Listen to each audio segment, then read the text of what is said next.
Good evening students. आज आपण बँकिंगचा नेक्स्ट टॉपिक बघणार आहोत. बँकिंगचं काल आपण लास्ट लेक्चरला टाइप्स ऑफ बँक्स आणि त्या बँकिंगची डेफिनेशन हे आपण पाहिलं. आता आपण बघणार आहोत functions of commercial banks. Modern commercial bank perform large number of functions and services. Bank is evolutionary concept. There is a continuous expansion in its function. Modern commercial bank काय करतात, बऱ्याच मोठ्या प्रमाणावर फंक्शन्स करतात, म्हणजे कार्य करतात, वेगवेगळ्या प्रकारची फंक्शन्स पार पाडतात, वेगवेगळ्या प्रकारच्या सर्व्हिसेस देतात.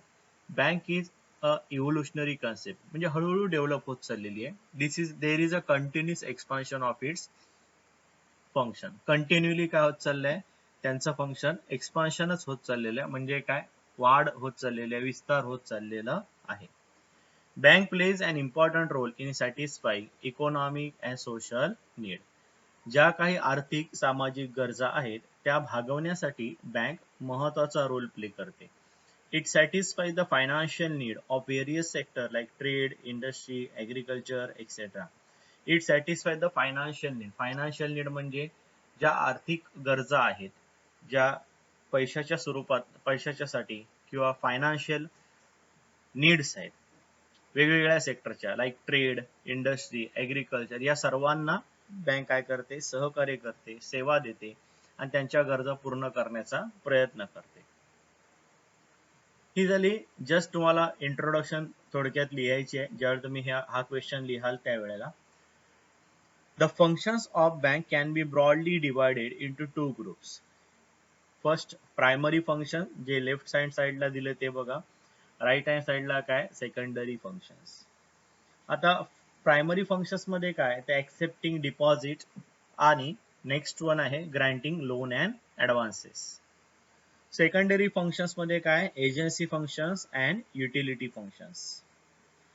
प्रायमरी फंक्शन्स मध्ये ऍक्सेप्टिंग डिपॉझिट म्हणजे काय, तर बँक काय करते, पब्लिककडून आपण डेफिनेशन मध्ये पाहिलं, बँक काय करते, बँकेची जी डेफिनेशन बघितली त्याच्यामध्ये आपण क्लिअरली बोललेलो, त्यावेळी आपण शिकलेलो की बँक काय करते, ऍक्सेप्ट करते डिपॉझिट, काय करते, ऍक्सेप्ट करते. कशासाठी, फॉर लेंडिंग पर्पज, म्हणजेच लोन अँड ऍडव्हान्सेस देण्यासाठी. आता डिपॉझिट कुठल्या स्वरूपात ऍक्सेप्ट करते, तर time and demand deposit.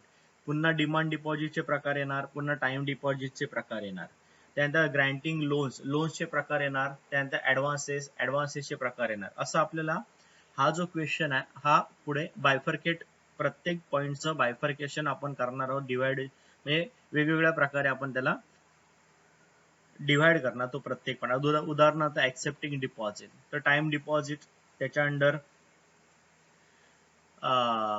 Fix deposit, recurring deposit. त्याच्यानंतर नेक्स्ट येतं डिमांड डिपॉझिट, त्याच्यामध्ये सेव्हिंग अकाउंट, करंट अकाउंट.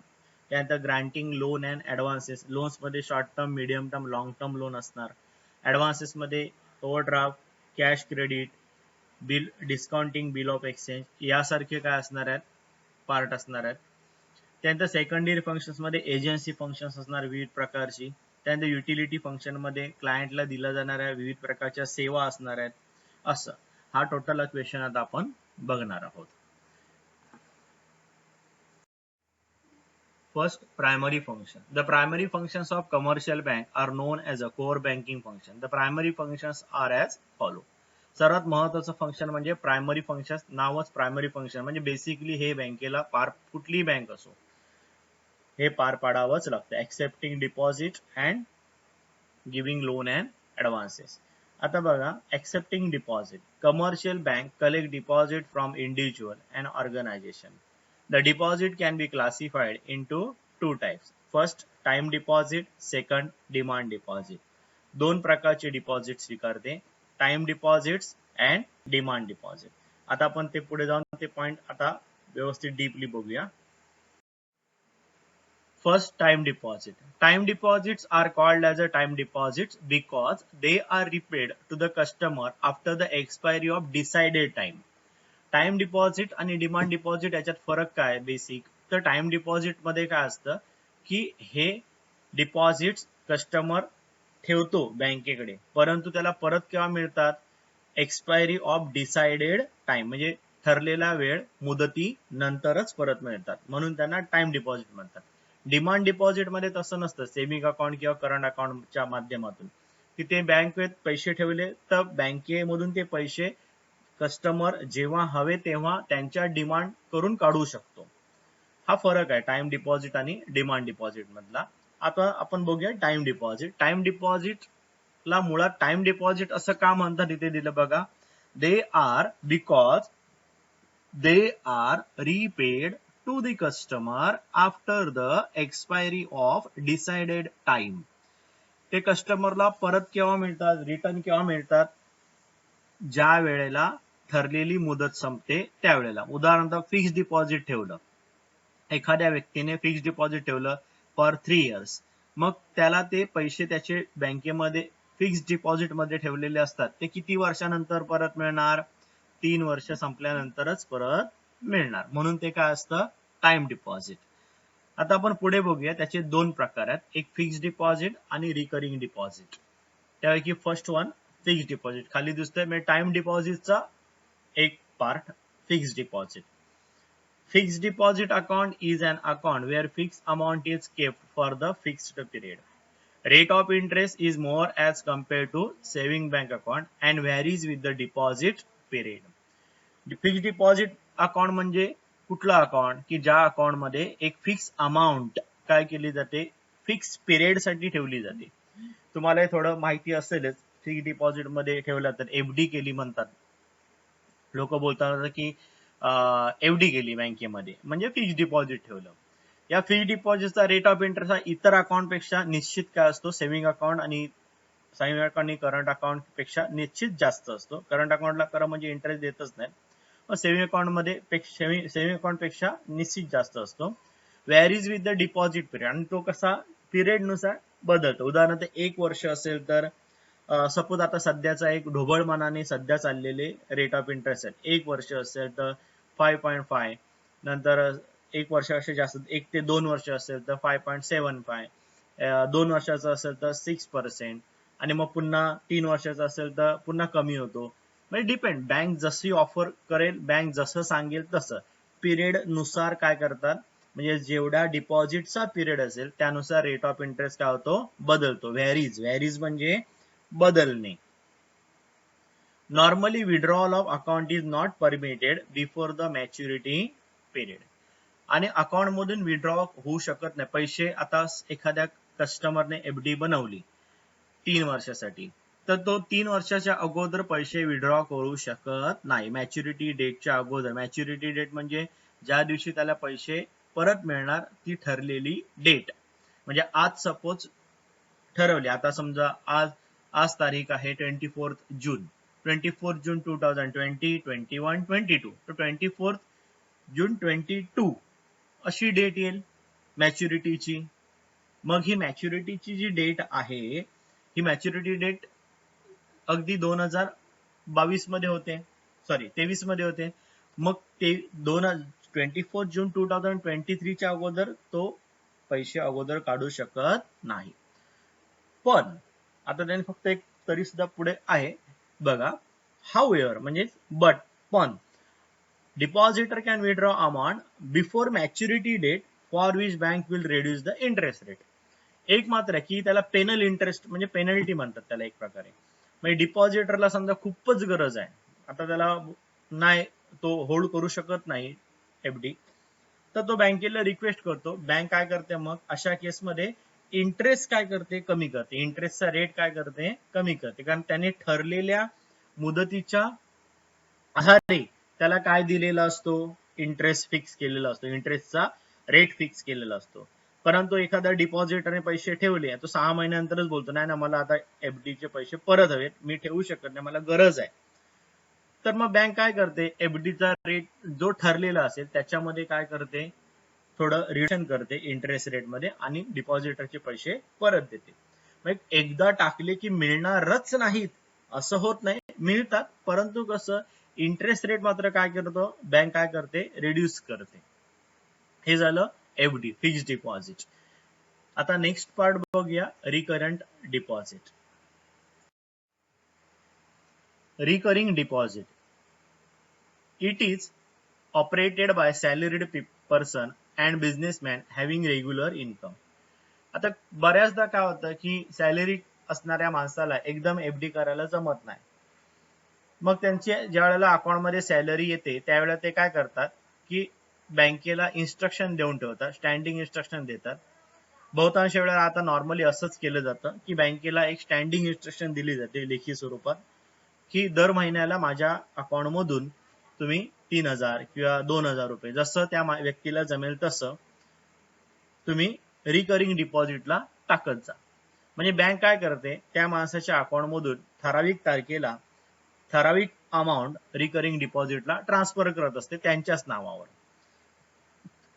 हीच गोष्ट बिझनेसमॅन सुद्धा करू शकतात ज्यांच्याकडे रेग्युलर इन्कम चालू असतं त्यांचं, त्यांना हे सुद्धा फिक्स्ड डिपॉझिट प्रमाणेच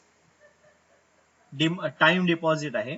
कारण ज्या वेळेला रिकरिंग डिपॉझिट ओपन केलं जातं त्यावेळेला सुद्धा ते अकाउंट सुद्धा ठराविक मुदतीसाठी ओपन केलं जातं, मध्येच पैसे काढू शकत नाही.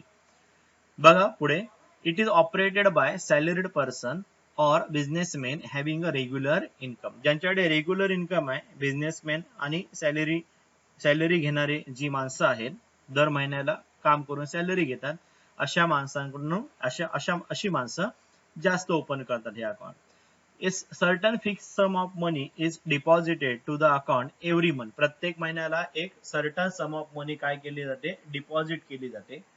Withdrawal of accumulated amount along with the interest is paid after the maturity date.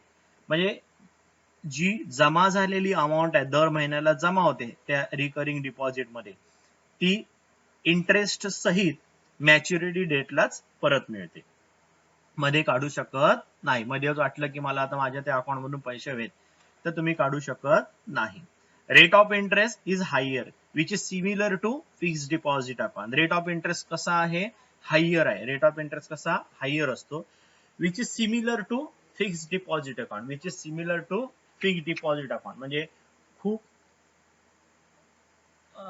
Saving account वगैरे आहे त्याच्यासारखाच फिक्स्ड डिपॉझिटला सुद्धा, म्हणजे सेव्हिंग अकाउंटचा फिक्स्ड डिपॉझिटला जसा रेट ऑफ इंटरेस्ट असतो तसाच रेट ऑफ इंटरेस्ट कसा असतो रिकरिंग डिपॉझिटला बँक देते.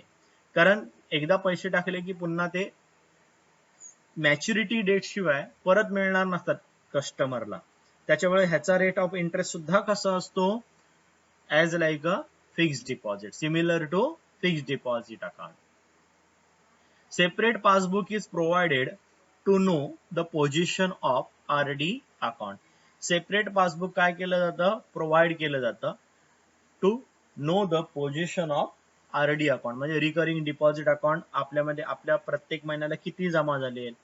आता हे प्रत्येक महिन्याला जमा होत गेले, समजा आता एक वर्ष दीड वर्षाने एखाद्याला आठवणावर नाही, मग त्याचा ट्रॅक कसा राहणार. मग त्याच्यासाठी सेपरेट त्या अकाउंट, ते सेपरेट अकाउंट असतं, त्या अकाउंटचं सेपरेट पासबुक काय केलं जातं, बँकेकडून प्रोव्हाइड केलं जातं, ज्याच्यामुळे त्या व्यक्तीला माहित पडतं की आपण किती या आरडी अकाउंट मध्ये किती पैसे जमा केलेले आहेत.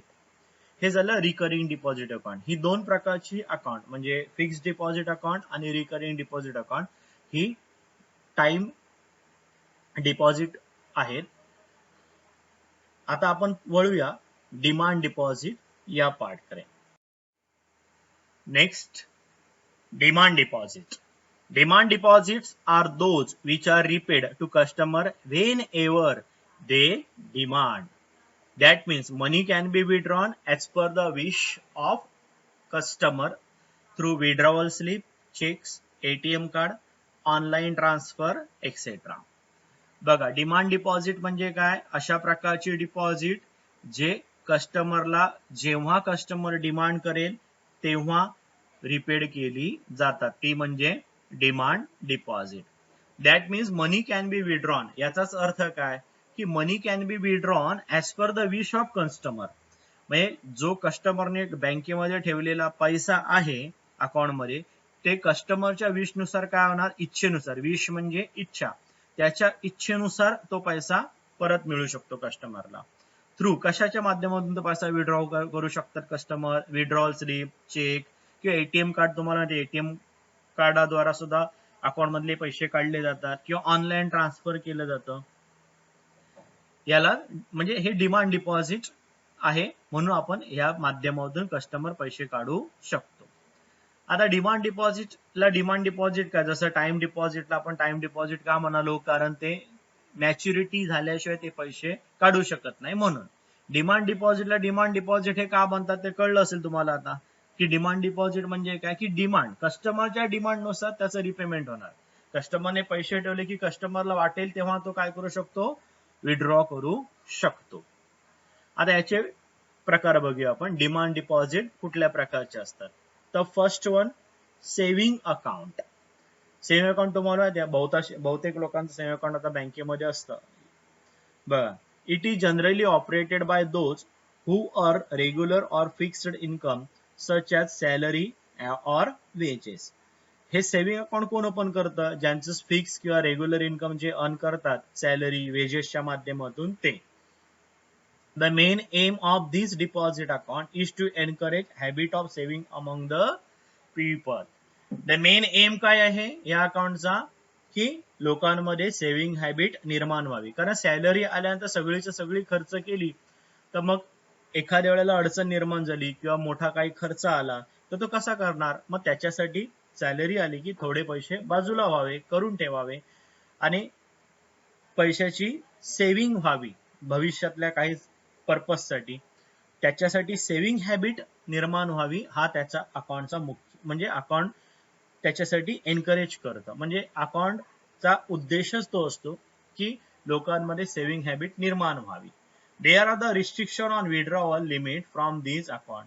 या अकाउंट मध्ये मात्र काय विड्रॉवलला रिस्ट्रिक्शन्स आहेत.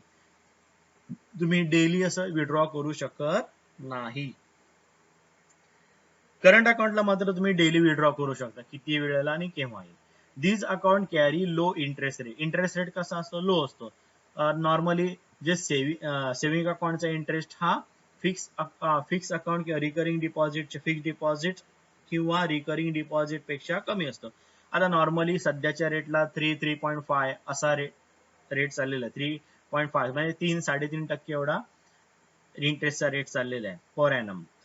Interest is credited monthly, quarterly, half yearly and yearly basis on this account. म्हणजे जे अकाउंट मध्ये पैसे आहेत त्या पैशावर बँक आयदर मंथली देते, क्वार्टरली म्हणजे 3 महिन्याने एकदा किंवा 6 महिन्याने एकदा, हाफ इयरली किंवा इयरली बेसिसवर इंटरेस्ट अकाउंट मध्ये क्रेडिट करते डायरेक्टली.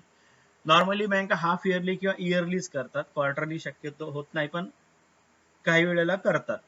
हाफ इयरली इयरली हे जास्त प्रेफर करतात बँका. Passbook facility, balance on SMS, account statement etcetera facilities are provided to accounter to ascertain. Passbook facility, balance on SMS, account statement etcetera facilities are provided to account holder. म्हणजे काय की passbook facility, balance on SMS म्हणजे SMS येतो, balance किती आहे, काढला पैसे किंवा अकाउंट मध्ये कुठून तरी पैसे आले तर त्याचे SMS येणार, अकाउंट स्टेटमेंट मिळतं. ह्या सर्व फॅसिलिटी सेव्हिंग अकाउंट होल्डरला मिळतात. Next, current account. This account is operated by business firm and other commercial organizations such as hospital, educational institution, etc. who have regular banking transaction. Next part काय सांगतात, current account.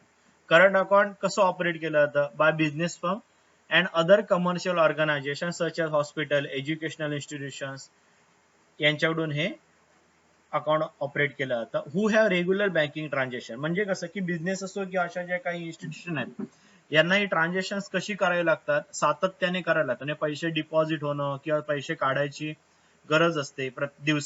दिवसातून कधी कधी 2दा सुद्धा पैसे काढले जातात. मग अशा इन्स्टिट्यूशन साठी, बिझनेस साठी करंट अकाउंट हे प्रेफर असतं. करंट अकाउंट हे चालवलं जातं. In this account there is a no restriction on deposit and withdrawal of amount. Saving account मधला आणि करंट अकाउंट मधला फरक हा दोन बेसिक फरक आहेत. एक म्हणजे या अकाउंट मध्ये तुम्ही किती वेळा डिपॉझिट करू शकता पैसे, किती वेळाला काढू शकता. आणि दुसरा मोठा फरक म्हणजे no interest is paid by the bank on this account. या अकाउंटवर इंटरेस्ट दिलं जात नाही. सेव्हिंग अकाउंटवर थोडं तरी इंटरेस्ट दिलं जातं, ह्या अकाउंटला इंटरेस्ट दिलं जात नाही. मात्र या अकाउंटला काय बघा, एक फॅसिलिटी आहे महत्वाची, order of facility is available for this account. Order of facility या अकाउंटला दिली जाते. ऑर्डर ऑफ फॅसिलिटी बद्दल आपण पुढे जाऊन बघणारच आहोत. डिटेल मध्ये एक्सप्लेनेशन आहे ऑर्डर ऑफ फॅसिलिटीचा. ऑर्डर ऑफ फॅसिलिटी तरी मी तुम्हाला थोडक्यात सांगतो. ऑर्डर ऑफ फॅसिलिटी म्हणजे काय, अकाउंट मध्ये पैसे नसताना सुद्धा जेवढ्याची ऑर्डर ऑफ फॅसिलिटी म्हणजे तुम्हाला फॅसिलिटी दिलेली आहे, OD facility, overdraft facility, तेवढ्यापर्यंतचे पेमेंट तुम्ही दुसऱ्याला करू शकता. म्हणजे तुम्हाला ऑर्डर ऑफ फॅसिलिटी सपोज 50,000 दिलेली आहे, बँकेने अप्रूव्ह केलेली आहे, तर तुमच्या अकाउंटमध्ये जर का पैसे नसतील तरी सुद्धा तुम्ही काय करू शकता, ते पैसे काय होऊ शकतात, 50,000 तुम्ही दुसऱ्याला पेमेंट करू शकता. म्हणजे ऑर्डर ऑफ फॅसिलिटी जी आहे, ऑर्डर ऑफ फॅसिलिटी तुम्हाला 50,000ची दिली आहे, तुमच्या अकाउंटमध्ये पैसे नाही आहेत आणि तुम्हाला एखाद्याला पेमेंट 30,000 रुपयाचं करायचं आहे, तर तुम्ही करू शकता, कारण बँक ते काय करणार आहे, अप्रूव्ह करणार आहे. आपण पुढे जाऊन हे बघणारच आहोत. मग ही फॅसिलिटी, कारण बिझनेसमध्ये अशा गोष्टी बऱ्याच वेळेला घडतात की अचानक पेमेंट येतात, तर बिझनेस अडू नये, कुठलं ट्रान्झॅक्शन थांबू नये, याच्यासाठी फॅसिलिटी दिलेली असते. For current account bank provide statement of account every month. प्रत्येक महिन्याला स्टेटमेंट हे पाठवलं जातं. आता नेट बँकिंग फॅसिलिटी आहे, डेली काय दिवसातून 10 वेळा तुम्ही स्टेटमेंट काढू शकता नेट बँकिंग फॅसिलिटीमुळे. आता स्टेटमेंटसाठी महिनाभर वाट बघायची वगैरे गरज उरत नाही. आता मॉडर्नाइज बँकिंग सिस्टम मध्ये स्टेटमेंट अगदी आपण डेली काढू शकतो. हा, आपण ऑफिशियली महिन्याला एक स्टेटमेंट बँक कुरिअरद्वारा किंवा पोस्टाद्वारा पाठवत असते करंट अकाउंट होल्डरकडे. हे झालं करंट अकाउंट. हे दोन प्रकार आहेत. कुठले आपण बघितले आता, ऍक्सेप्टिंग डिपॉझिट हा प्रकार, हा पार्ट आपण इथे काय केला, कम्प्लीट करा. म्हणजे ऍक्सेप्टिंग डिपॉझिट मध्ये दोन प्रकारे ऍक्सेप्ट केलं जातं, एक डिमांड डिपॉझिट आणि टाइम डिपॉझिट. त्यापैकी डिमांड डिपॉझिट मध्ये आपण दोन पार्ट पाहिले, एक म्हणजे फिक्स्ड डिपॉझिट अकाउंट आणि टाइम डिपॉझिट मध्ये आपण दोन प्रकार पाहिले, एक म्हणजे फिक्स्ड डिपॉझिट अकाउंट आणि recurring deposit account. Demand deposit मध्ये दोन अकाउंट पाहिले, एक सेव्हिंग अकाउंट आणि दुसरं म्हणजे करंट अकाउंट. आता आपण नेक्स्ट वळूया, गिव्हिंग लोन्स अँड ऍडव्हान्सेस. म्हणजे बँक दुसरे प्रायमरी फंक्शन पार पडते, ते म्हणजे giving loans and advances. Next, granting loan and advances. आता हे प्रायमरी फंक्शन मधला दुसरा पार्ट. जे पैसे ऍक्सेप्ट केले जातात डिपॉझिटच्या स्वरूपात, चार प्रकारे ऍक्सेप्ट केले जातात, आपण पाहिलं त्याप्रमाणे. आता ते मिळालेले पैसेच जे गरजू आहेत, बिझनेसमॅन किंवा इतर लोक, त्यांना काय करते बँक, लोन आणि ऍडव्हान्सेसच्या स्वरूपात देते. Bank grants loan and advances to business firm and other who are in need of bank funds. ज्यांना बँकेकडून फंड्सची आवश्यकता असते त्यांना हे कर्ज स्वरूपात बँक काय करते, देते. The loans are provided for longer period of time from 1 year or more. Advances are provided for shorter time period from 4 months to 1 year. थोडा फरक आहे, लोन हा थोडा मोठ्या कालावधीसाठी असतो, 1 year or more. ऍडव्हान्सेस म्हणजे थोड्या शॉर्ट पिरियड साठी दिलं जातं, 4 months to 1 year. आपण त्याला पुढे डीपली बघणार आहोत, व्यवस्थित डिटेल मध्ये बघणार आहोत. The advances are in the form of cash credit, overdraft and discounting of bill etc. Advances हे basically cash credit, overdraft facility आणि डिस्काउंटिंग ऑफ बिल्स याच्या माध्यमातून दिले जातात. आता नेक्स्ट पाहूया आपण. First, loans. Commercial bank provide loan to businessman and other. The borrowers can use entire amount sanction and can withdraw in instalment. Commercial bank काय करतात, लोन बिझनेसमॅनला आणि इतर लोकांना प्रोव्हाइड करतात. Borrower can use entire amount sanction or can withdraw in installment. Borrower काय करू शकतो, ती एंटर अमाऊंट सँक्शन झालेली मंजूर झालेली अमाऊंट काय करू शकतो, विड्रॉ करू शकतो किंवा किंवा किंवा इन्स्टॉलमेंट मध्ये तो घेऊ शकतो. Interest is charge on amount sanction. Interest is charge on amount sanction. जेवढी अमाऊंट सँक्शन झाली त्याच्यावर इंटरेस्ट चार्ज केला जातो. The loans are as follow. खालील प्रकारे लोन्स बँक काय करते, प्रोव्हाइड करते. First, short term loans. Short term loans are provided for period up to 1 year to meet working capital requirements of the borrower. बिझनेसमॅनला basically काय, कधी कधी थोड्या कालावधीसाठी वर्किंग कॅपिटलची गरज असते. आपण एसपी मध्ये सुद्धा पाहिलं, working capital day to day एक्सपेन्सेसचे असतात. बऱ्याचदा फंडचा शॉर्टेज होतो, अडकलेले पैसे वेळेवर मिळत नाहीत डेटर्स कडून. अशा वेळेला मग फंडचा शॉर्टेज होतो शॉर्ट टर्म कालावधीसाठी. अप टू 1 year मग शॉर्ट टर्म लोन्स काय केले जातात, बँकेकडून प्रोव्हाइड केले जातात. Medium term loan are for period of 1 year to 5 year to meet working capital as well as fixed capital requirement of the borrower. Medium term loans हे कशासाठी दिले जातात, 1 to 5 year साठी, to meet working capital as fix capital requirement of borrower. Working capital बरोबर fix capital requirement असते, ती पूर्ण करण्यासाठी हे मीडियम टर्म लोन दिलं जातं. त्याच्यानंतर आलं long term loans. Long term loans are for period of 5 years or more to meet long term capital requirement of the borrower. Long term loans हे 5 वर्षापेक्षा अधिक कालावधीसाठी काय केले जातात, प्रोव्हाइड केले जातात. To meet long term capital requirement of borrow. म्हणजे long term requirement of borrow म्हणजे काय, हे बेसिकली थोडं मोठ्या अमाऊंटचे सुद्धा असतात. म्हणजे एखाद्या वेळेला कंपनीला काही एक्सपान्शन प्लॅन असेल किंवा कंपनीला न्यू डेव्हलपमेंट्स करायचे असतील, नवीन मशिनरीज घ्यायच्या असतील वगैरे, असं काही असेल तर कंपनी काय करते, बँकेकडून लॉंग टर्म लोन घेते. म्हणजे हे लोन पार्ट झाला. हा लोन 3 प्रकारे लोन काय करते, बँक काय करते, देते. एक short term, medium term and long term loans. आता नेक्स्ट पार्ट बघूया लोन अँड ऍडव्हान्सेस मधला, तो म्हणजे advances. Advances are small term fund provided to businessmen to satisfy different financial requirement of the business.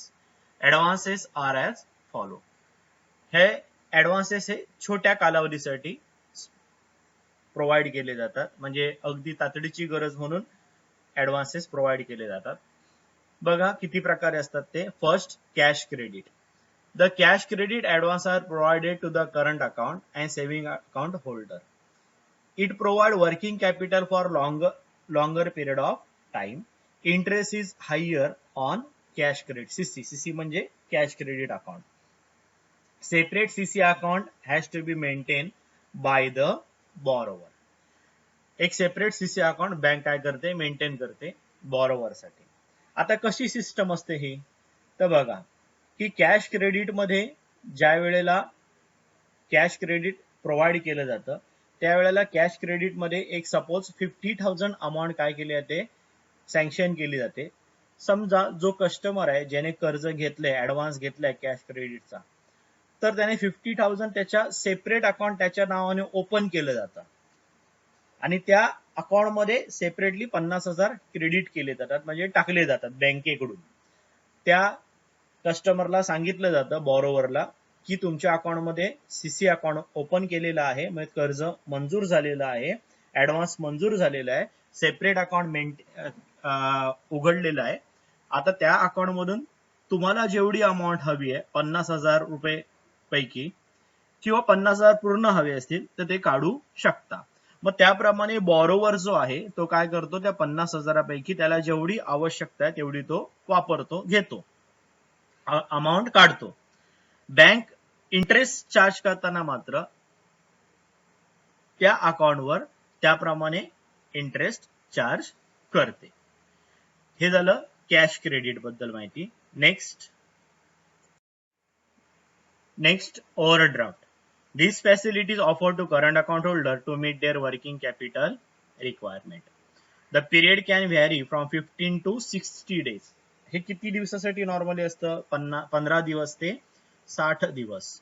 Interest is charge on the actual amount withdraw. मी मगाशीच तुम्हाला म्हणालो की एक ही फॅसिलिटी म्हणजे काय असते, तर या फॅसिलिटीमध्ये अकाउंट होल्डरला त्यांचं जे अकाउंट आहे त्याच्यापेक्षा अकाउंटमध्ये म्हणजे झिरो बॅलन्स असेल तरी सुद्धा तो बँकेमधून पैसे वापरू शकतो. म्हणजेच काय, मी एक्झाम्पल त्यांना बोललो की 50,000 रुपयाची सपोज ओडी फॅसिलिटी सँक्शन झाली त्या कस्टमरला आणि त्या अकाउंटमध्ये त्याच्याकडे झिरो बॅलन्स आहे, म्हणजे पैसेच नाही आहेत, आणि अचानक एखाद्या पार्टीला, बिझनेसमॅनला त्याला पेमेंट द्यायची वेळ आली, तर तो बिझनेसमॅन अकाउंटमध्ये झिरो बॅलन्स असताना सुद्धा 50,000 रुपयापर्यंतचं पेमेंट करू शकतो. म्हणजे एक प्रकारे बँक काय करते, 50,000 रुपयापर्यंत त्याला काय देते, ओव्हरड्राफ्ट फॅसिलिटीच्या माध्यमातून ऍडव्हान्स देते, एक प्रकारे कर्ज देते. म्हणजे उदाहरणार्थ त्याने समजा एक चेक 25,000 दिला, बँक सँक्शन करणार, हो करणार, सँक्शन ऑनर करणार चेक, पार्टीला पेमेंट होणार. समजा त्याला आणखीन एखाद्या पार्टीला पेमेंट द्यायचा आहे, त्याने आणखीन 10,000चा चेक दिला, बँक सँक्शन करणार, कारण मग त्याच्यावर त्याचं लिमिट किती संपणार, 35,000 संपवणार तो त्याच्या दिलेल्या लिमिट पैकी.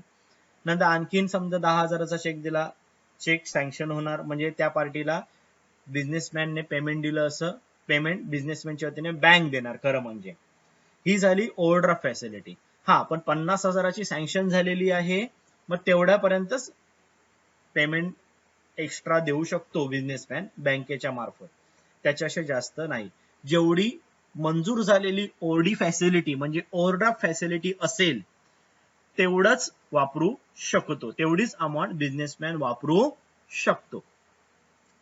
आणि या ऍक्च्युअल अमाऊंट, आता सपोज 50,000 पैकी किती अमाऊंट विड्रॉ केली, आता 3 चेकच्या माध्यमातून बिझनेसमॅनने त्यांच्या किती पार्टीजना पेमेंट दिलं, 3 पार्टीजना पेमेंट दिलं, 25,000 वापरले, तर इंटरेस्ट सुद्धा किती की ऍक्च्युअली 25,000 वापरले, ते 25,000वर काय लावणार, इंटरेस्ट लावलं जाईल.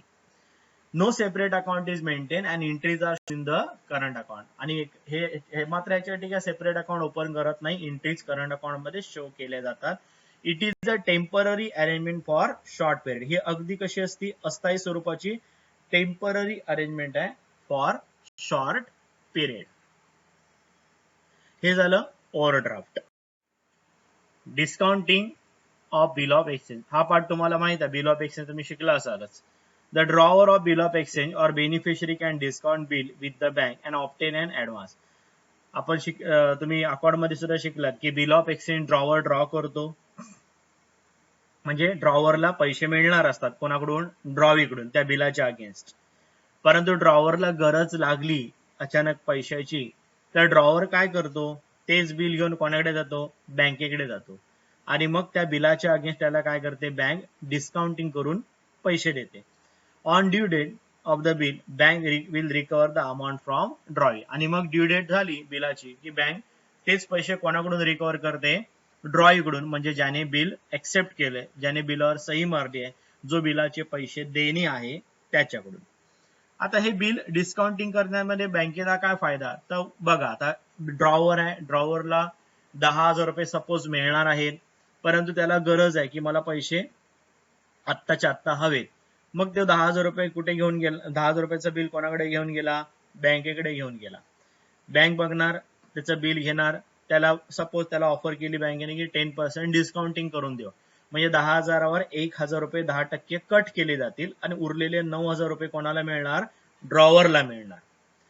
म्हणजे ड्रॉवरला फायदा काय झाला, भले त्याला 1,000 रुपये कमी मिळाले बिलापेक्षा, परंतु त्याला गरजेला पैसे काय झाले, अवेलेबल झाले. बरं, बँकेला काय फायदा झाला, तर बँक काय करणार, ते बिल घेणार आणि ड्यू डेटला ड्रॉईकडून घेताना मात्र अकाउंट बँकेला किती मिळणार पैसे, 10,000 मिळणार, पुरे बिलाचे पैसे मिळणार.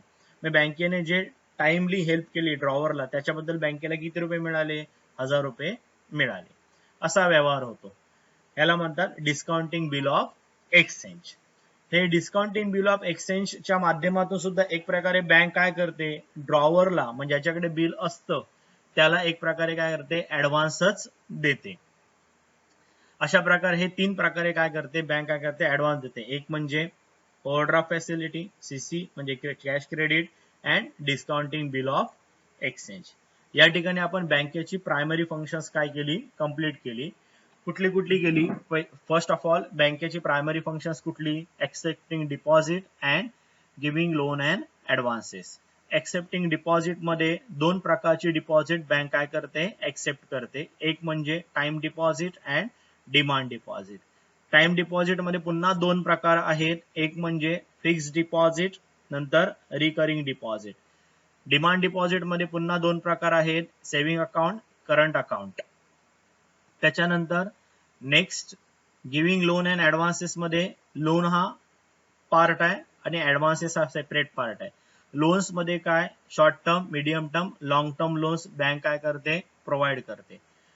त्या शॉर्ट टर्म म्हणजे अगदी 1 वर्षापर्यंत, मीडियम टर्म म्हणजे 1 ते 1 वर्षापेक्षा थोडा जास्त कालावधी, 2-3 वर्ष किंवा 4-5 वर्षापर्यंत, आणि लॉंग टर्म मध्ये लोन देताना बँक मोस्टली 5 वर्षापेक्षा जास्त कालावधीसाठी देते. त्याच्यानंतर येतं ऍडव्हान्सेस. 3 प्रकारे ऍडव्हान्सेस आपण पाहिले, एक म्हणजे कॅश क्रेडिट, नंतर बँक ओव्हरड्राफ्ट आणि नंतर कुठलं, डिस्काउंटिंग बिल ऑफ एक्सचेंज. या ठिकाणी अशा प्रकारे आपण काय कंप्लीट केलं, हे पार्ट आपण पाहिले. या ठिकाणी बँकेची प्रायमरी फंक्शन्स आपण काय केली, कंप्लीट केली. आता आपण पाहूया की will see secondary functions of bank. आता आपण पाहूया secondary functions. Secondary functions of commercial banks are classified into 2 groups. First, agency functions and second one, utility functions. त्यामध्ये एजन्सी फंक्शन्सला सुरुवात करूया आपण. Agency functions. A commercial bank act as an agent. म्हणजे काय की agent or representative of its client. म्हणजे काय की आपला जो क्लायंट आहे किंवा कस्टमर आहे त्याचा एजंट म्हणून काय करते, कमर्शियल बँक ऍक्ट करते. अँड परफॉर्म म्हणजे पूर्ण करणे किंवा त्याच्यासाठी काम करते. Certain functions as follow. आणि काही फंक्शन्स त्याच्यासाठी क्लायंटसाठी काय केले जातात, परफॉर्म केले जातात. ते आपण बघूया आता next. First, periodic collection and payment. म्हणजे कलेक्शन म्हणजे काय, जमा करणे, आणि पेमेंट म्हणजे काय, अकाउंट मधून पेमेंट्स दुसऱ्या पार्टीजना देणं. पिरियडिकली म्हणजे काय, कालानुरूप, जसं ठरलं असेल तसं. Commercial bank collect salary, dividends, interest and any other income periodically, as well as make periodical payments such as taxes, bills, premiums, rent, etc. on standing instruction provided by customer. Commercial bank काय करतात, salary काय करतात, collect करतात. Dividend collect करतात. Dividend म्हणजे समजा कस्टमरने कुठल्या shares मध्ये पैसे गुंतवले असतील, म्युच्युअल फंड्स मध्ये पैसे गुंतवले असतील तर त्याचा डिव्हिडंड अकाउंट मध्ये जमा होतो. त्यानंतर इंटरेस्ट, कुठल्या ठिकाणी एफडीज किंवा काही डिबेंचर्स मध्ये किंवा इतर ठिकाणी पैसे गुंतवले असतील तर त्याचा इंटरेस्ट मिळतो. किंवा इतर कुठल्याही प्रकारचा इन्कम पिरियडिकली जमा करायचा अकाउंट मध्ये, आणि त्याच अकाउंट मधून मग पेमेंट्स करायची. पिरियडिकल पेमेंट्स असतात, मंथली असतात, काही क्वार्टरली असतात, किंवा काही वार्षिक पेमेंट असतात, म्हणजे अॅन्युअली असतात. and as make a payment such as taxes, bills असतात, telephone bill, light bill monthly भरायची, प्रीमियम्स, LIC किंवा इतर मेडिक्लेम वगैरेचे प्रीमियम्स असतात, किंवा रेंट असतं मंथली. हे सर्व पेमेंट्स त्या त्या ठरलेल्या वेळेमध्ये बँक काय करते, कस्टमरच्या अकाउंट मधून त्या त्या पार्टीजना करून टाकते. मात्र त्याच्यासाठी काय करावं लागतं, तर ऑन असंच नाही करत बँक, तर त्यासाठी काय करावं लागतं, on standing instruction provided by customer. म्हणजे स्टँडिंग इन्स्ट्रक्शन ज्या वेळेला कस्टमर देणार तेव्हाच हे पेमेंट बँक करू शकते. स्टँडिंग इन्स्ट्रक्शन म्हणजे काय, स्थायी स्वरूपातील एक सूचना. म्हणजे बँकेला एकदाच कस्टमर काय करतो, लिहून देतो फॉर्म आणि ऍप्लिकेशन की माझ्या अकाउंट मधून एवढ्या एवढ्या तारखेला या पार्टीजना किंवा या इन्स्टिट्यूशन्सना किंवा या ठिकाणी पेमेंट करायची आहे, तुम्ही प्लीज करून टाका. म्हणजे काय होतं की बँक त्याप्रमाणे त्या तारखेला ठरलेल्या पिरियडला ते पेमेंट करून टाकते. Commercial bank charges certain fix amount as a service charge from the customer for providing such a service. आणि यासाठी बँक काय करते, कस्टमर कडून सर्व्हिस चार्जेस म्हणून काही चार्जेस काय करते, चार्ज करते. म्हणजे पेमेंट ही जी काय पेमेंट कलेक्शन किंवा पेमेंट देणं घेणं करते, याच्यासाठी बँक काय करते, सर्व्हिस चार्जेस म्हणून कस्टमरकडून काही अमाऊंट चार्ज करते. हे झालं first point. Next portfolio management. Large commercial bank undertake to purchase and to sell securities such as share, bond, debenture, etc. on behalf of the client. बरेचसे large commercial bank काय करतात की undertake purchase and to sell security such as share, bond, debenture on behalf of client. मग एखादी client company असेल तर किंवा एखाद्या नॉर्मल इंडिव्हिज्युअल साठी सुद्धा शेअर्स, बॉन्ड, डिबेंचर्स हे काय केलं जातं, सेल परचेस केले जातात. This handling of securities is known as a portfolio management. म्हणजे क्लायंटचा काय करायचा, पोर्टफोलिओ काय करायचा, मॅनेज करायचा. म्हणजे त्याचे जे काही इन्व्हेस्टमेंट्स आहेत त्या इन्व्हेस्टमेंट सेल परचेस करण्याचं काम बँक इथे करत असते. यालाच पोर्टफोलिओ मॅनेजमेंट असं म्हणतात. Due to this facility, more clients are opting for such service as a commercial service of commercial bank.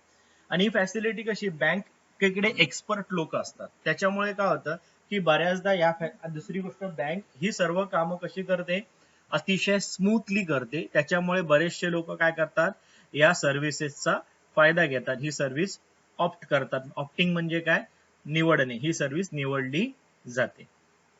हे झालं सेकंड पॉइंट, पोर्टफोलिओ मॅनेजमेंट. म्हणजेच काय की क्लायंटच्या वतीने त्यांच्यासाठी शेअर, बॉन्ड, डिबेंचर हे सेल परचेस करणं, त्यांच्या सिक्युरिटीज काय करणं, मेंटेन करणं, हे सर्व पोर्टफोलिओ मॅनेजमेंट मध्ये येतं. Next, fund transfer. Commercial bank provide facility of fund transfer from one branch to another branch or branch of another bank. म्हणजे कमर्शियल बँक काय करते की त्यांच्या क्लायंटचं एका ब्रँच मधून दुसऱ्या ब्रँच मध्ये फंड ट्रान्सफर करते, अथवा एका बँक मधून एका ब्रँच मधून दुसऱ्या बँकेत ट्रान्सफर करते. Commercial bank come with various initiative to make this transfer hassle free.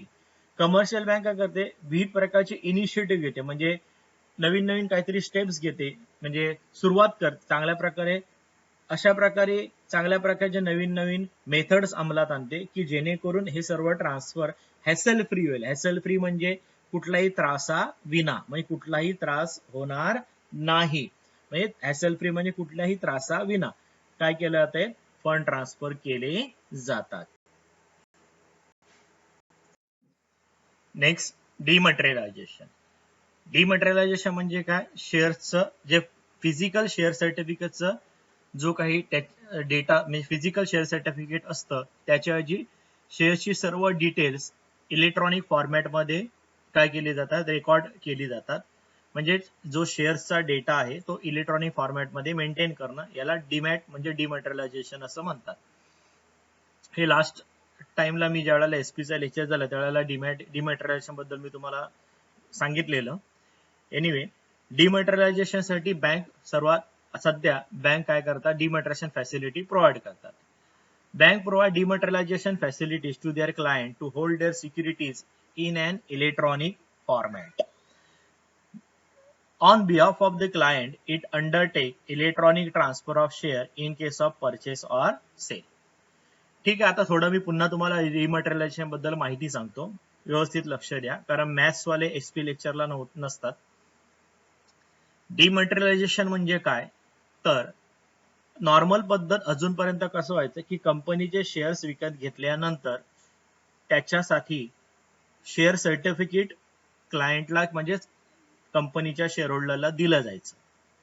परंतु आता डिमटेरियलायझेशन हा प्रकार आल्यानंतर डिमटेरियलायझेशन करणं म्हणजे काय, तर कंपनी ज्या वेळेला शेअर्स इश्यू करते त्यावेळेला शेअर सर्टिफिकेट देत नाही, तर सर्व डेटा इलेक्ट्रॉनिक फॉर्मॅटमध्ये सेव्ह केला जातो.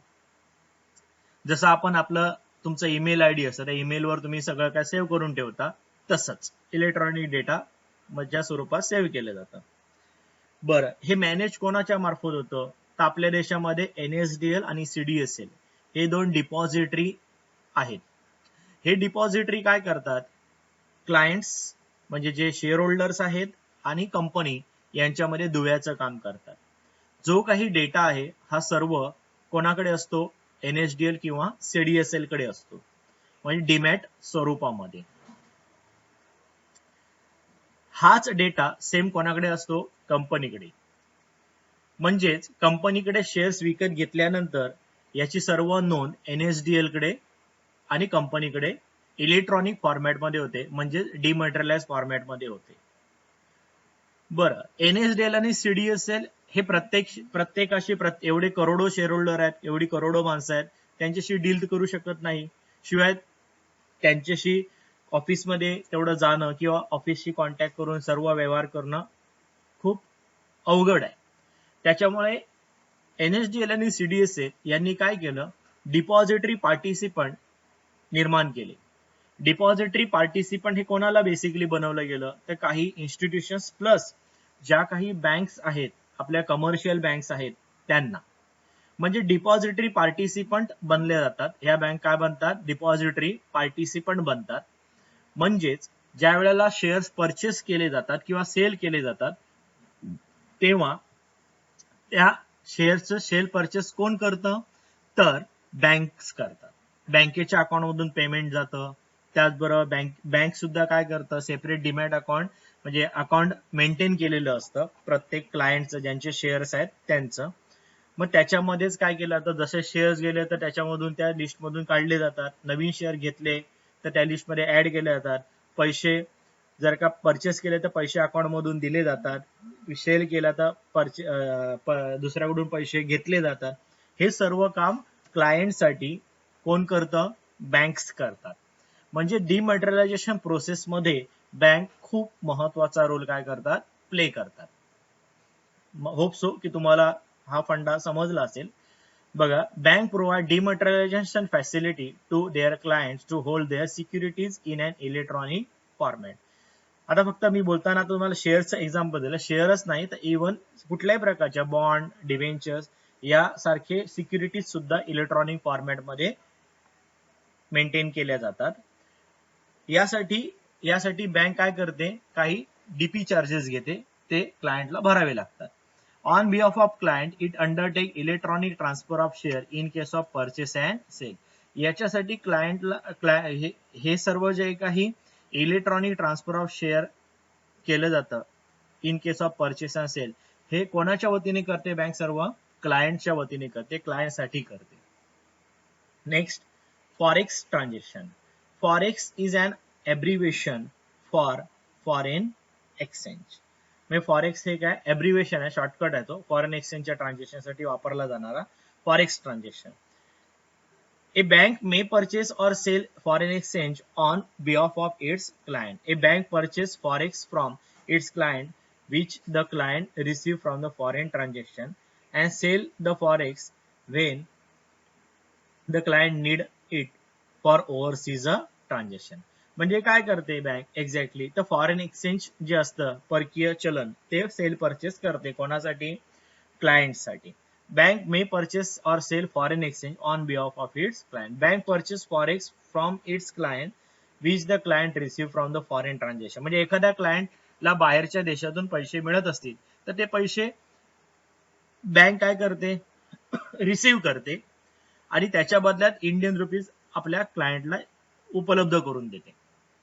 त्याचप्रमाणे जर का क्लायंटला गरज असेल, बाहेरच्या देशात काही त्याला पेमेंट करायचं असेल, ओव्हरसीज ट्रान्झॅक्शन म्हणजे परदेशात काही ट्रान्झॅक्शन करायचं असेल, तरी सुद्धा बँक काय करते?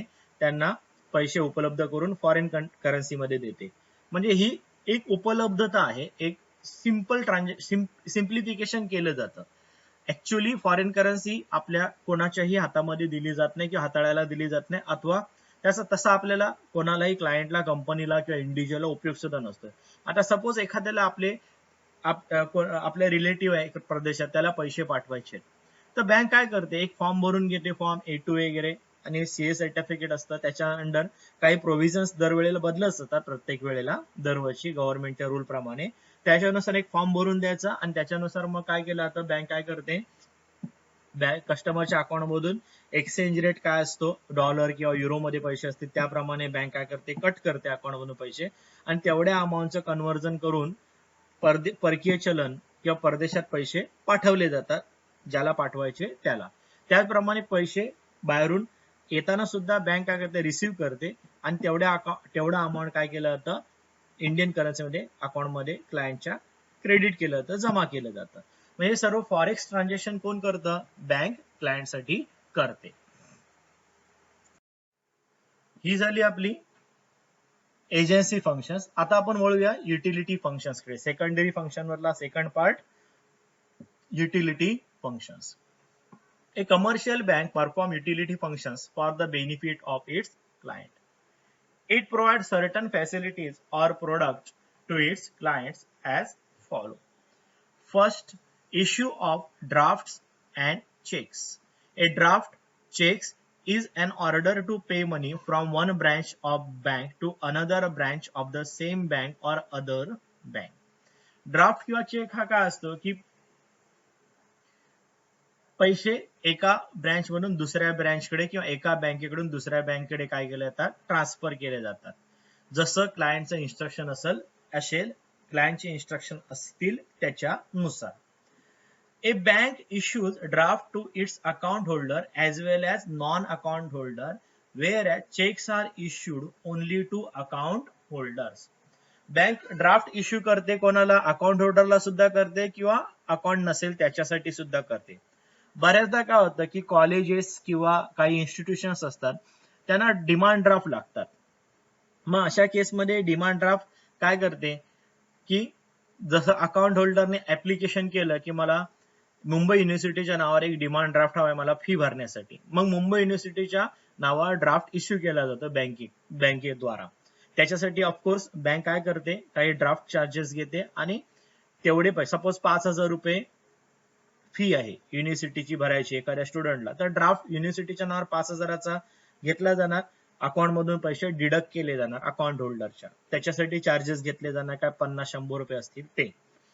त्याचबरोबर अकाउंट होल्डर नसेल एखादा व्यक्ती स्टुडंट, तर त्याला पैसे भरावे लागतात सेपरेटली, नंतर बँक काय करते, तो ड्राफ्ट इश्यू करते. अशा प्रकारे ड्राफ्टचं काम चालतं. मात्र चेक्स हा क्लिअरली फक्त अकाउंट होल्डरला दिला जातो. अकाउंट होल्डरला चेकबुक दिलं जातं, मग अकाउंट होल्डर काय करतो, ज्याला द्यायचा आहे चेक त्या चेकवर त्याचं नाव टाकलं जातं, तो बँकेमध्ये येतो, बँक ऑनर करून देते. Bank charge commission for issuing the bank draft, आणि बँक काय करते, चार्जेस कमिशन, हे ड्राफ्ट वगैरे इश्यू करण्यासाठी काय करते, बँक काय करते, कमिशन चार्ज करते. हे झालं issuing draft and cheques. Next, locker facility. This is a common utility function of any commercial bank. The bank provide locker facility for safe custody of valuables, document and gold ornaments. Locker facility ही एक common utility function आहे, commercial bank, प्रत्येक commercial bank देतेच mostly. The bank provide locker facility कशासाठी देते, तर safe custody of valuable, काही महत्वाचे डॉक्युमेंट असतील, काही मौल्यवान वस्तू असतील, सोन्याचे दागिने असतील, हे क्लायंटचे त्या लॉकरमध्ये ठेवले जातात. त्याच्यासाठी वार्षिक काही चार्जेस असतात, अॅन्युअल चार्जेस असतात, ते बँक काय करते, चार्ज करते. Next, project report. A bank may prepare project report and feasibility study on behalf of the client. Bank काय प्रिपेअर करते, project report and feasibility study on behalf of the client. Project report enable the business firm to obtain funds from market and to obtain clearance from the government authorities. Bank काय करते, may prepare project report and feasibility study on behalf of the client. Bank project report तयार करते, फेजिबिलिटी study करते, कोणासाठी, क्लायंटसाठी. मग तो जो काही प्रोजेक्ट आहे तो कितपत योग्य अयोग्य आहे त्याच्यासाठी स्टडी करते, माहिती घेते. Project report enable the business firm to obtain fund from the market and to obtain clearance from the government authority. आणि हा जो प्रोजेक्ट रिपोर्ट आहे तो प्रोजेक्ट रिपोर्टच्या आधारे बिझनेस फर्म काय करू शकते, मार्केटमधून फंड कलेक्ट करू शकते, गव्हर्नमेंटच्या जे काही क्लिअरन्स लागतो गव्हर्नमेंट अथॉरिटीज कडून, गव्हर्नमेंटच्या ज्या परमिशन्स लागतात त्या काय केल्या जातात,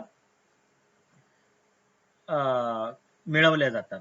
एक प्रॉपर बँकेने तयार केलेला प्रोजेक्ट रिपोर्ट असेल तर त्याला थोडी व्हॅल्यू जास्त असते, त्याच्यामुळे बँक क्लायंटसाठी काय करते, हे काम करते. Next gift cheque. Bank issues a gift check and gold coin to the account holder as well as to non-account holder. बँक काय करतं की gift cheque and gold coin account holder त्याचप्रमाणे नॉन अकाउंट होल्डरला इश्यू करतं. Gift cheque आणि कॉइन्सचा काय उपयोग असतो तर बघा, गिफ्ट चेक किंवा हे gold coins can be use by client for the purpose of gifting on occasion like wedding and birthday etcetera. म्हणजे क्लायंटचा कोण मित्र किंवा परिवारामध्ये कोणाचं लग्न आहे किंवा बर्थडे आहे तर त्याला क्लायंटला काय करता येतात, हे गिफ्ट चेक किंवा कॉइन्स देता येतात. बँक काय करते की ह्या अशा प्रकारचे गोल्ड कॉइन किंवा गिफ्ट चेक काय करते, आपल्या क्लायंटला म्हणजेच आपल्या अकाउंट होल्डरला प्लस नॉन अकाउंट होल्डरला सुद्धा काय करते, इश्यू करते. Underwriting service. Commercial bank may underwrite the issue of securities issued by company. If the shares are not fully subscribed, the underwriting bank agrees to take up the unsubscribed portion of the securities. हे underwriting service म्हणजे काय तर कंपन्यांशी हा केलेला underwriting contract असतो. काय असतो एक्झॅक्टली कॉन्ट्रॅक्ट तर बघा, कंपनी ज्या वेळेला डिबेंचर्स, शेअर्स किंवा या अशा प्रकारच्या सिक्युरिटीज पब्लिकला इश्यू करते त्यावेळेला त्या सिक्युरिटीज पूर्णपणे सबस्क्राईब करून द्यायच्या पब्लिक द्वारा, हे काम बँक स्वीकारते. त्याला अंडररायटिंग असं म्हणतात. ते अंडररायटिंग कॉन्ट्रॅक्ट बनवलं जातं. जर पूर्ण सबस्क्रिप्शन झालं तर त्याच्या बदल्यात अंडररायटिंग कमिशन मिळतं बँकेला. परंतु जर का अनसबस्क्राईब राहिलं म्हणजे तेवढे शेअर्स विकले गेले नाहीत किंवा तेवढ्या सिक्युरिटीज पब्लिकने घेतल्या नाहीत, विकत घेतल्या नाहीत, तर मग जेवढा अनसबस्क्राईब पोर्शन आहे सिक्युरिटीजचा तो अनसबस्क्राईब पोर्शन बँक स्वतः घेते. यालाच अंडररायटिंग कॉन्ट्रॅक्ट म्हणतात. हे जे अंडररायटिंग एग्रीमेंट आहे, ही अंडररायटिंग सर्व्हिस आहे, ही बँक काय करते, कंपनीजना प्रोव्हाइड करते. त्याच्याबद्दल कंपनीतर्फे किंवा कंपनीकडून त्यांना काय मिळतं, अंडररायटिंग कमिशन मिळतं. Next, gold related services. Nowadays many banks are providing gold services to its customer. Banks are commercially buying and selling gold or gold ornament from customer on large scale basis. म्हणजे काय, आता bank आता काय केलंय, commercially bank काय करते, selling and buying gold किंवा gold ornament from the customer on large scale basis. मोठ्या प्रमाणावर हा उद्योग चालतो. Some banks also provide advisory service to its customer in terms of gold fund, gold ETFs, etc. म्हणजे बऱ्याचदा सोन्याच्या गुंतवणुकी म्हणजे सोन्यामध्ये गुंतवणूक करण्यासंदर्भात किंवा गोल्ड फंड संदर्भात काय केलं जातं, बँक्स काय करतात, या ऍडवायझरी सर्व्हिसेस देतात आपल्या कस्टमरला. हे झाले आपले बँकेचे जनरल युटिलिटी सर्व्हिसेस. आता या ठिकाणी आपण काय काय पार्ट कंप्लीट केलेला आहे तर functions of bank. Functions of bank मध्ये primary function, secondary functions. Primary functions मध्ये काय पाहिलं आपण, पुन्हा व्यवस्थित लक्षात द्या, आपण जेव्हा ऍक्च्युअल लेक्चर ज्यावेळेला घेऊ त्यावेळेला एक आपण चार्ट बनवू तुम्हाला समजण्यासाठी. परंतु बघा, ज्या प्रायमरी फंक्शन्स आहे, प्रायमरी फंक्शन्सच्या अंडर काय आलं, एक्सेप्टिंग डिपॉझिट. मग ते डिपॉझिट कुठल्या स्वरूपात आलं, टाइम डिपॉझिट आणि डिमांड डिपॉझिट. टाइम डिपॉझिट मध्ये काय आलं, फिक्स डिपॉझिट आणि रिकरंट डिपॉझिट. त्यानंतर नेक्स्ट काय बघितलं आपण, अंडर प्रायमरी फंक्शनच्या अंडर एक्सेप्टिंग डिपॉझिट, त्याच्या अंडर डिमांड डिपॉझिट. डिमांड डिपॉझिटचे पुन्हा पार्ट किती बघितले, सेव्हिंग अकाउंट, करंट अकाउंट. त्याच्यानंतर आपण बघितलं giving loans and advances. Loans मध्ये 3 प्रकार, शॉर्ट टर्म, मीडियम टर्म आणि लॉंग टर्म लोन काय करते, बँक देते. त्यानंतर ऍडव्हान्सेस देते बँक, ते कुठल्या स्वरूपात देते, cash credit, overdraft and bill of exchange, discounting bill of exchange. Next त्याच्यानंतर आपण काय बघितलं, सेकंडरी फंक्शन्स बघितले. त्या सेकंडरी फंक्शन्स मध्ये आपण काय बघितले, जनरल एजन्सी फंक्शन्स बघितले आणि जनरल युटिलिटी सर्व्हिसेस पाहिल्या, ज्या आता आपण जस्ट शिकलो. अशा पद्धतीने आपण आता फंक्शन्स ऑफ बँकिंग हा पार्ट काय केलेला आहे, कंप्लीट केलेला आहे. आता ह्या लेक्चरला आपण इथे स्टॉप करत आहोत. इन केस एनी डाऊट नाही समजलं असेल तर प्लीज मला विचारू शकता, कॉल करू शकता. Thank you. Have a nice day.